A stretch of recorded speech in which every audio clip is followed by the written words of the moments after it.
Bonjour à tous et bienvenue dans ce nouvel épisode. Je suis ravie de vous retrouver cette semaine pour vous parler d'intuition. L'intuition, c'est vraiment un sujet qui m'a posé beaucoup de questions ces 3 dernières années. Et j'ai vraiment cherché d'abord à comprendre ce que c'était l'intuition et aussi à expérimenter, à faire des tests sur ce qu'est l'intuition. Et aujourd'hui, ce que je vous propose, c'est tout simplement de vous expliquer un peu qu'est-ce que j'ai trouvé sur l'intuition, quelle est mon expérience, pour pouvoir partager avec vous et, je l'espère, vous aider dans les questionnements et les interrogations que vous pourriez avoir sur ce sujet. Alors aujourd'hui, on va parler de beaucoup de choses. On va parler de trance, on va parler d'hypnose, on va parler de l'intuition, de la vie de tous les jours. Mais surtout, on va tenter de répondre à cette question. Est-ce qu'il faut toujours que je suive mon intuition? Ou au contraire, est-ce que mon intuition parfois peut me faire défaut? Alors je vous donne juste l'étendue de mes recherches et réflexions sur le sujet, sachant que c'est un sujet complexe, comme beaucoup quand il est question du fonctionnement de l'être humain et qu'il y a plusieurs écoles. Déjà, quand on parle de la définition de l'intuition, ce qu'il faut savoir, c'est qu'il y a 3 définitions possibles selon si on parle plutôt en termes psychologiques, si on parle plutôt en termes scientifiques ou en termes philosophiques. Donc, on voit que c'est un sujet qui a beaucoup intéressé énormément de spectres. Mais ce sur quoi on est tous d'accord sur l'intuition, c'est que c'est un mode de connaissance, de pensée ou de jugement qui est immédiat. Donc il y a vraiment le côté rapidité. Et le deuxième aspect, c'est que l'intuition ne fait pas appel à l'esprit critique, à l'esprit logique, à une partie de notre conscience. Donc c'est vraiment un mode de connaissance, de pensée, de jugement qui est très rapide, qui est presque immédiat et en dehors du spectre de la réflexion, de l'analyse. Alors ce qu'il faut comprendre en fait, c'est qu'en fait l'intuition, elle va aller piocher dans notre inconscient. Et que le conscient, lui, va plutôt être tout ce qui va être pensée logique et analytique. Et en fait, l'intuition, elle va aller chercher dans ce grand réservoir d'inconscient. Donc si vous voulez, on apprend des choses tout au long de notre vie. On va, je sais pas, apprendre des problèmes mathématiques à l'école. On va apprendre aussi notre relation avec les autres, plein de choses. On va par exemple apprendre à jouer aux échecs.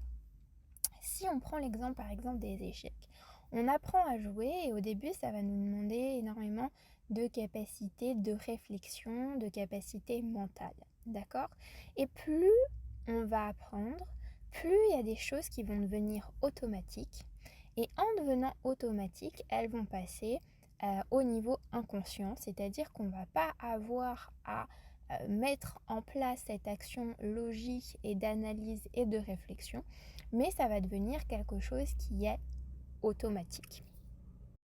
Alors par contre, ça nécessite en fait beaucoup d'exercices parce que c'est vraiment le fait que par exemple une personne ait beaucoup joué aux échecs et qu'elle ait été en capacité vraiment de voir plein de formes différentes et de manières de gagner, qu'elle va pouvoir jouer de manière plus intuitive, c'est-à-dire en allant piocher la connaissance dans le réservoir inconscient. D'accord? Donc d'abord, j'aimerais distinguer 2 choses au niveau de l'intuition. Pour moi, dans la réflexion et les lectures que j'ai pu faire, alors ce que je vous dis, c'est quelque chose que j'ai créé moi, hein, pas quelque chose qui existe. Mais pour moi, j'ai pu voir 2 choses différentes. C'est-à-dire qu'il y a l'intuition qui sont et qui est basée sur des éléments qui sont extérieurs à nous. Et pour moi, il y a l'intuition qui est basée sur des choses vraiment qui nous appartiennent et dont nous sommes les seuls détenteurs. D'accord? Et j'aimerais différencier les deux parce que autant si en fait pour moi on ne peut pas toujours se baser sur l'intuition de choses qui sont extérieures à nous, il en est différent, vous allez voir, pour ce qui est des choses qui sont intérieures à nous. Alors, premièrement, si on prend en compte les choses qui sont extérieures à nous, ce qu'il faut comprendre, c'est que, comme je le disais avec les échecs, notre intuition va être basée sur le niveau de connaissance que nous avons de quelque chose. Imaginez, je vous demande de me dire quel est le meilleur moteur entre une Audi A3 et une Mercedes classe S, et de me dire cette réponse de manière intuitive. Qu'allez-vous me dire? Si vous n'y connaissez rien en voiture, même si vous utilisez votre intuition, cela ne veut pas dire que vous avez de meilleures chances de choisir la voiture qui a en effet le meilleur moteur. Si par contre vous êtes un fin connaisseur de voitures et de mécanique, probablement que même sans réfléchir à qui a le meilleur moteur, vous allez être capable de me dire une réponse intuitive. Et donc on voit bien dans cette réflexion-là que ça va dépendre du niveau de connaissance que l'on a sur un sujet. Donc, si l'on veut développer notre intuition, nous devons d'abord avoir de l'expérience et avoir des connaissances sur un sujet pour être capable d'utiliser notre intuition. Et quand nous n'avons pas de connaissances sur un sujet, notre intuition ne nous permettra pas de prendre de meilleures décisions ou de choisir les meilleures choses. Par contre, quand nous avons une bonne connaissance d'un sujet, à ce moment-là, l'intuition va parfois avoir de meilleurs résultats que le fait d'utiliser sa pensée consciente. Un prix Nobel de l'économie qui s'appelle Daniel Kahneman a vraiment essayé de nous montrer que l'intuition parfois pouvait nous jouer des tours. C'est à ça aussi que je voulais que vous prêtiez attention, parce que si on va le voir, je prône l'intuition et je pense que c'est une bonne chose de s'y connecter dans nos sociétés modernes. Ça ne veut pas dire qu'elle est une forme de vérité, cette intuition. Et parfois, l'intuition peut nous jouer des tours, notamment sur des choses extérieures à nous, et notamment sur des choses qui, par nature, demandent plutôt en fait une pensée logique. Donc Daniel Kahneman, qui a eu le prix Nobel de l'économie, a théorisé en fait justement toute une pensée sur l'intuition en appelant système 1, système 2, c'est-à-dire un système qui est vraiment automatique, qui est plus notre intuition, et un système qui est plus conscient. Un de ces tests les plus célèbres, c'est par exemple où ils avaient demandé à un groupe de personnes de répondre à une question après leur avoir expliqué quelques points sur une jeune fille qui s'appelait Linda. C'était une jeune fille, donc Linda, qui était âgée de 33 ans, qui était célibataire, très intelligente, diplômée en philosophie. Et il est dit que cette femme ne mâchait pas ses mots. Et que quand elle était étudiante, Linda se sentait très concernée par les questions de discrimination et de justice sociale. Et elle avait notamment pris part à des manifestations contre le nucléaire. Et ils ont posé à un groupe de personnes cette question. Selon vous, quelle est la solution la plus probable? Linda est-elle devenue employée dans une banque ou employée dans une banque et militante dans un mouvement féministe? À cette question, entre 85 et 90% des sujets interrogés ont répondu que Linda était employée dans une banque et militante dans un mouvement féministe. Et on voit bien que c'est pas très intelligent de répondre ça. Pourquoi? Parce que en fait, il y a beaucoup plus de chances que ce soit la première réponse qui soit juste, puisque dans la première réponse, nous avons une seule hypothèse, c'est-à-dire elle est employée de banque, alors que dans la deuxième solution, nous avons employée de banque plus dans un mouvement féministe. Donc, si on voudrait avoir la bonne réponse à cette question-là, celle qui est la plus logique, notre intuition n'est pas efficace en fait là-dessus. Donc effectivement, il y a des situations sur lesquelles c'est pas pertinent d'utiliser son intuition. Et je vais vous donner un peu des exemples par rapport à ça. Par exemple, il y a pas très longtemps, j'ai joué à un jeu de cartes avec des amis. Je sais plus comment s'appelait ce jeu de cartes, mais je sais plus, c'est une dérive un peu de la belote, du tarot. C'est un jeu que je connaissais pas du tout. Et moi, maintenant, j'ai tellement l'habitude de me connecter à mon intuition que il y a plein de fois, en fait, je me connecte un peu à moi et je choisis la carte que je vais jouer. Et franchement, j'ai été la dernière à ce jeu.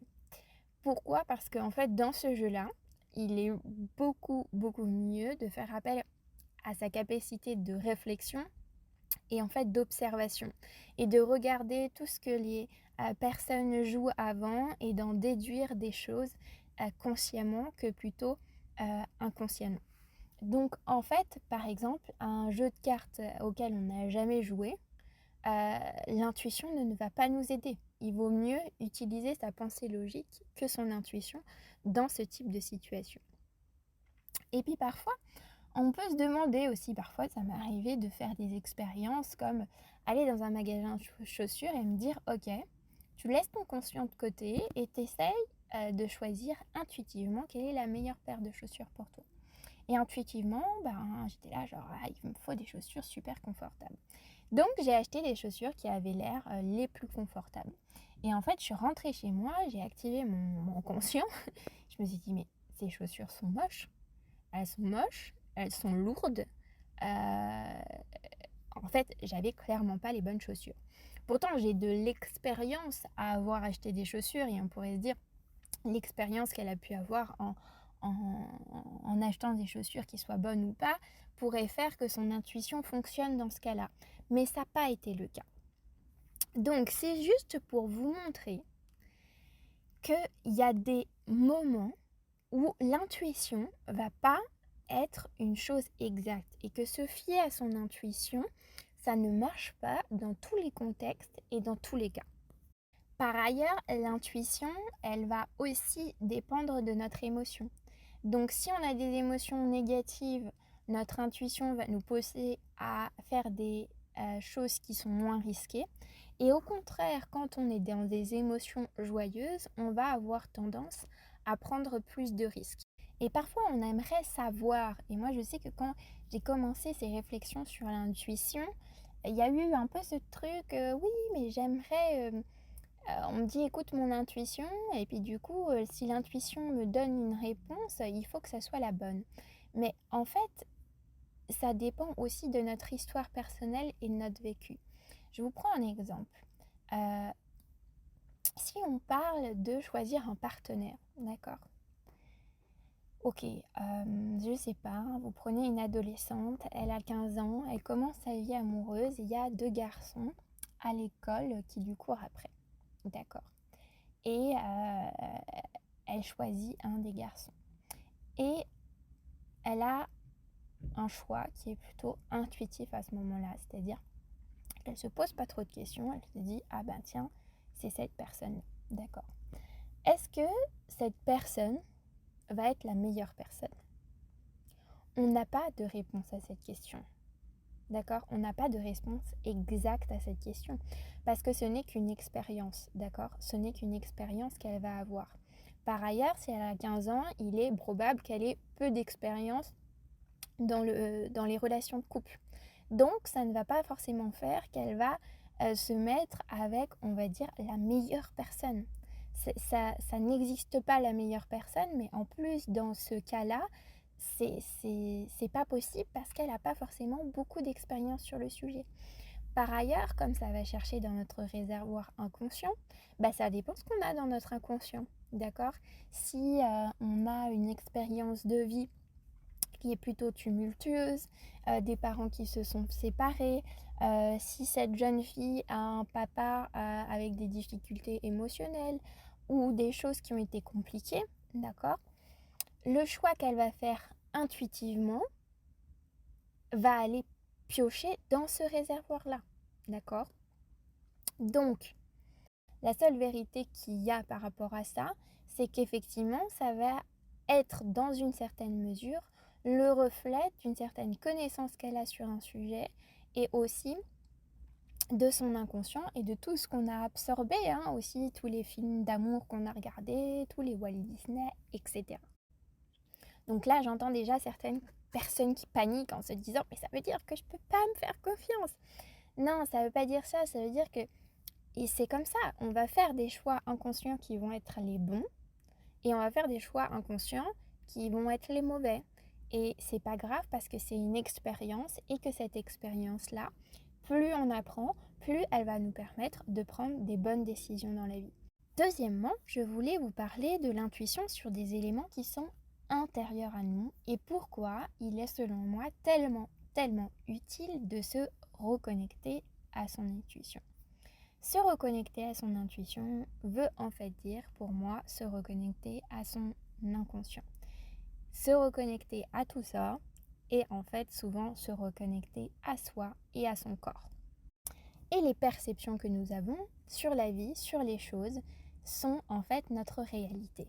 Et c'est pour ça que j'utilise beaucoup l'hypnose et la psychologie corporelle, qui sont pour moi des outils extrêmement utiles, parce qu'elles vont permettre justement d'aller rechercher qu'est-ce qu'il y a dans ce réservoir inconscient et d'aller conscientiser certaines choses, d'accord ?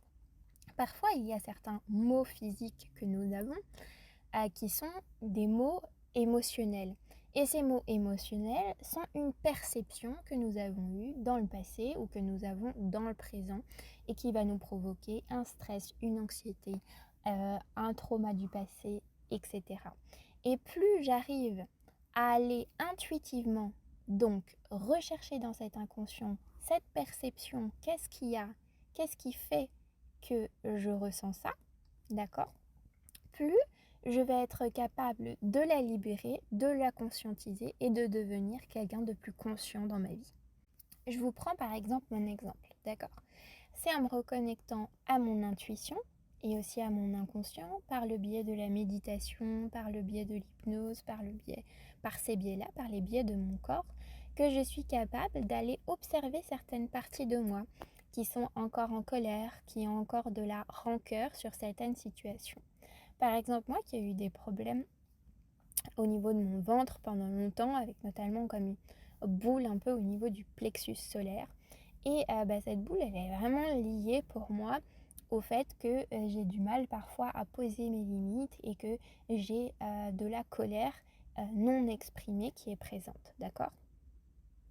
À quoi va me servir mon intuition ? Mon intuition va me servir à me reconnecter à cette partie-là et d'aller comprendre qu'est-ce qui se passe, aller comprendre quelles sont les émotions qui sont là et aller comprendre en effet que je dois travailler sur le fait de mettre plus de limites dans ma vie. Donc l'intuition, c'est un super moyen de connaissance de soi et de connaissance de ce qui est là, ce qui est présent. Ça ne veut pas dire que c'est une vérité, ça ne veut pas dire que ce que je ressens et quand je vais puiser dans mon intuition, c'est une vérité. Ça veut dire que c'est ma vérité, c'est-à-dire ce que je ressens, ce qui est là, ce que j'ai perçu dans mon passé de difficulté. Et dans ce sens-là, c'est juste. Et plus je me connecte à ça, plus je me connecte à ce que j'ai pu percevoir, ce qui a été imprimé dans mon corps. Et donc, je peux plus facilement le conscientiser, m'en libérer dans ma vie. Par ailleurs, je vous parle beaucoup de problèmes, mais dans cet inconscient, il y a aussi quand même beaucoup de choses que vous avez appris qui sont bénéfiques. Donc, en fait, moi, mon conseil, c'est de toujours aller écouter votre intuition, de savoir toujours ce que votre intuition vous dit. Par contre, il est intéressant après de remettre le filtre de la conscience. Et c'est pour ça que nous sommes des êtres merveilleusement faits, c'est-à-dire que nous avons une conscience et une intuition. Et que comme beaucoup de choses, il n'est pas question d'avoir une dualité dans la vie en se disant la conscience est mauvaise et l'intuition est juste, ou l'intuition est mauvaise et la conscience est juste. Les deux sont quelque chose qui sont formidables et qui constituent que l'être humain est un être intelligent et doté de plusieurs manières de réfléchir. D'accord ? Et dans notre société, c'est vrai qu'on a beaucoup favorisé la conscience à un moment donné et que la réflexion logique se coupant pleinement de cette intuition. Et au contraire, l'idée n'est pas de se dire: «Ah mais l'intuition, est toujours juste et je dois, tout faire en fonction de l'intuition». OK, j'espère que vous me suivez encore. Alors pourquoi, Solène, les hypersensibles sont plus intuitifs que les autres? Ma conclusion par rapport à ce sujet, c'est tout simplement car ils ont des sens plus développés, donc leurs perceptions sont plus fortes. Par ailleurs, il y a des études qui ont été faites qui montrent que les personnes hypersensibles ont une capacité à rentrer plus facilement en état de conscience modifié. Qu'est-ce que ça veut dire? Ça veut simplement dire que pour beaucoup de personnes, la frontière entre conscience et inconsciente est forte, alors que chez les hypersensibles, la frontière entre conscience et inconsciente est beaucoup moins forte, ce qui veut dire que c'est beaucoup plus facile pour les personnes hypersensibles d'avoir accès à leur inconscient, d'avoir accès à toute cette recherche-là. C'est pour ça que j'avais envie de vous parler également des états modifiés de conscience. Les états modifiés de conscience, du coup, par exemple dans l'hypnose, moi quand j'ai découvert l'hypnose, ça a été genre waouh, je comprends beaucoup plus qui je suis et toute cet imaginaire que j'ai et toute cette enfance où j'imaginais plein de choses, j'étais toute seule dans ma tête en train d'imaginer tout un tas de choses. En fait, c'est beaucoup plus clair. C'est-à-dire que je comprends, en fait, qu'il y a tout ce monde-là inconscient qui vit aussi à l'intérieur de moi, qui vit, hein, je vous rappelle que l'inconscient, comment marchent les rêves, et cetera, il vit par symbolisme aussi. Donc, c'est super, super intéressant. Et puis, il y a des études aussi qui ont été faites sur la transe. Moi, je ne sais pas pour vous, mais moi, je rentre très facilement en état modifié de conscience. Et j'ai beaucoup expérimenté les états modifiés de conscience, d'accord. Notamment, j'ai fait du chamanisme et en fait, c'est super facile pour moi de rentrer dans un état de transe. Voilà, depuis que je suis partie en Colombie, j'ai fait mon tambour, etc. Je tape 3 fois sur mon tambour et je suis dans un état de transe. La transe, c'est quelque chose qui peut faire complètement flipper, je vous assure, parce que certaines qui écouteront cet épisode l'auront vécu. Certains d'autres peuvent se dire mais qu'est-ce que c'est ce truc, la transe? En fait, merci à Corinne Sombrin. Donc, Corinne Sombrin, c'est une personne qui a passé 10 ans dans les steppes et qui a été au contact de chamans. Et quand elle est revenue, elle a décidé de se rapprocher de la communauté scientifique pour étudier ce que c'était la transe chamanique, puisque en fait, il y a plein d'endroits sur la planète où la transe existe et pourtant c'est des cultures qui sont complètement différentes. Ce qui montre bien que en fait, si ça existe sur plein d'endroits de la planète, que c'est un état en fait où plein de personnes peuvent avoir accès. Et donc, ils ont étudié la transe et c'est absolument formidable parce que ça montre la rapidité de transmission électrique des flux synaptiques quand on est sous transe. Elle est 6 fois plus rapide, d'accord? Et ça montre plusieurs choses. En fait, c'est ce qui nous relie avec le vivant.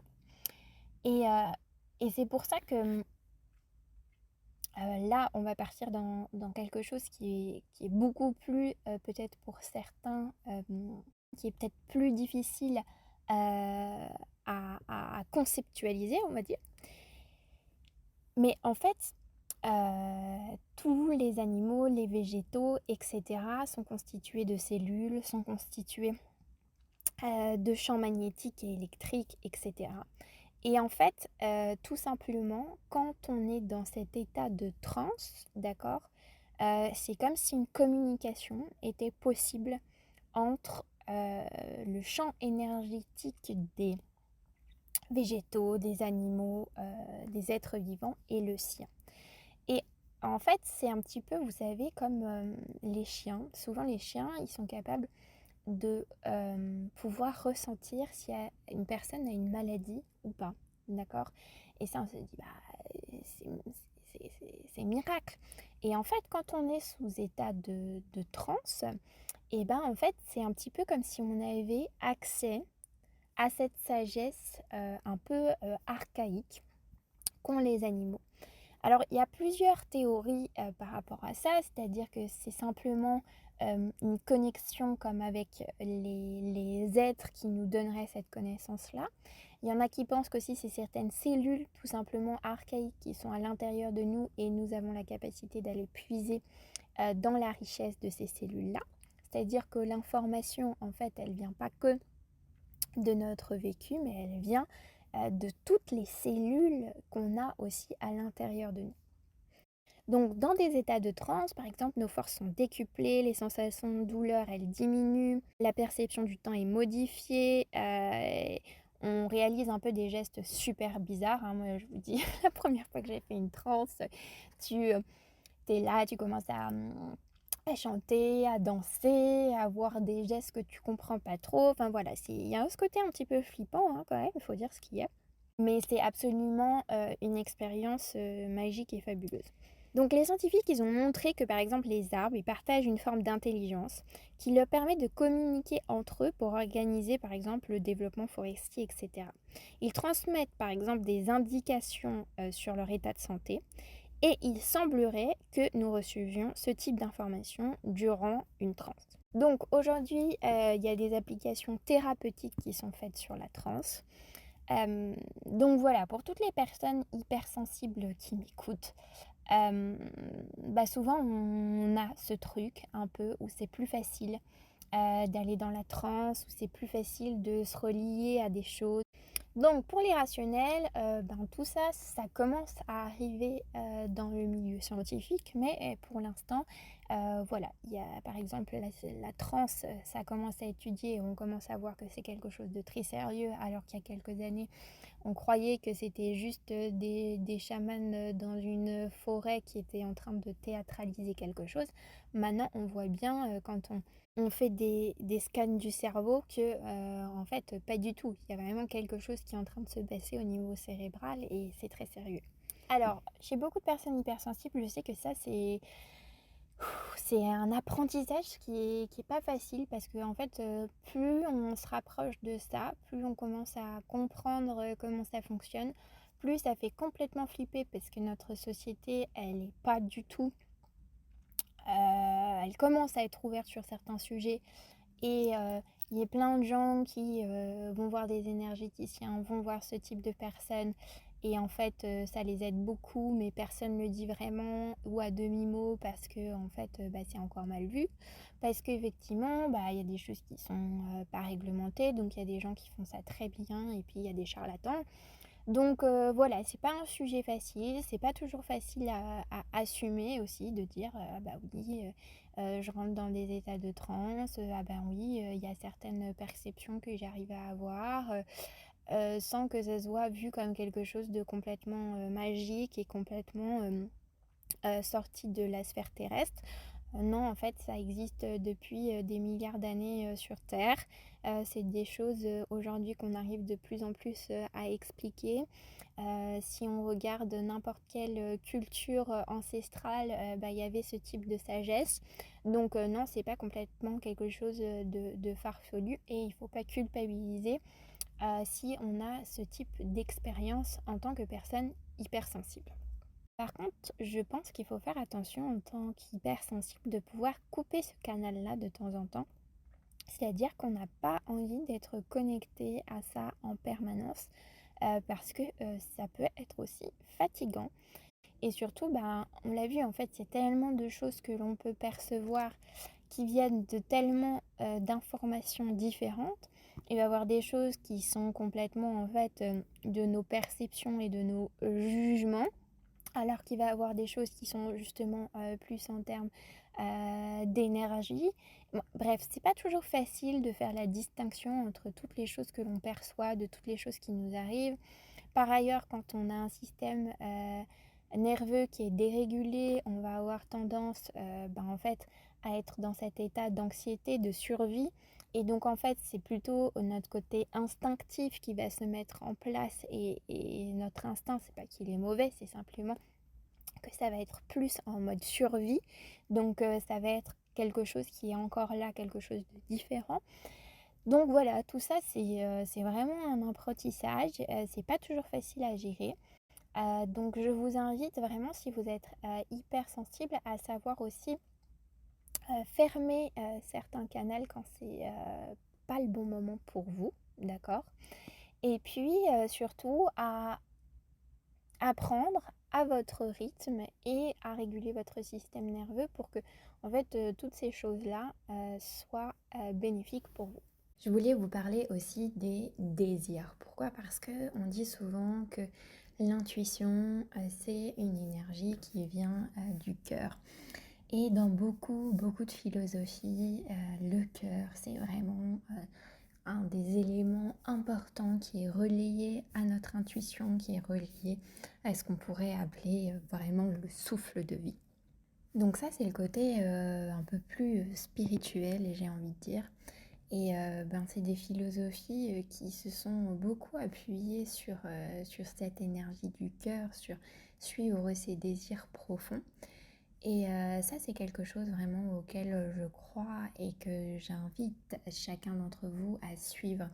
C'est-à-dire que parfois, on fait les choses un peu dans notre vie par conditionnement, etc. Et je crois que pour vivre une vie vraiment libre et épanouie, il est important de se mettre à l'écoute de ses désirs profonds, de se mettre à l'écoute de son cœur. Et moi, je sais que les méditations et les choses que j'ai pu faire qui m'ont permis d'ouvrir vraiment cette énergie du cœur, qui m'ont permis de m'ouvrir en fait de plus en plus à la vie, qui m'ont permis de m'ouvrir de plus en plus à l'amour. C'est vraiment quelque chose qui m'a permis plus d'épanouissement dans la vie.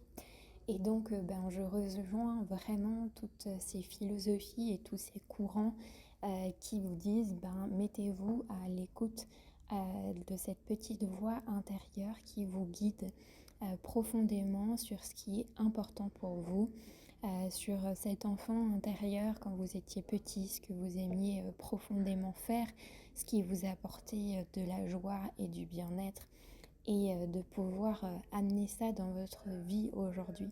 C'est quelque chose pour sûr qui vous rendra plus épanoui. Et à comprendre un peu mieux l'intuition, à comprendre comment elle fonctionne, à comprendre quand vous y fiez et quand il faut peut-être faire attention et savoir faire preuve de discernement avec son intuition. Tout ce que je vous raconte, c'est en fait mon expérience des 3 dernières années et puis des recherches que j'ai pu faire sur le sujet. J'ai essayé vraiment de faire les choses le plus sérieusement possible pour être capable de vous délivrer cet épisode aujourd'hui. Un épisode que j'aurais aimé avoir au début de mes réflexions sur l'intuition. Voilà, n'hésitez pas à me mettre des commentaires, à me poser des questions et je serai ravie de vous retrouver prochainement pour un nouvel épisode. Ciao ciao!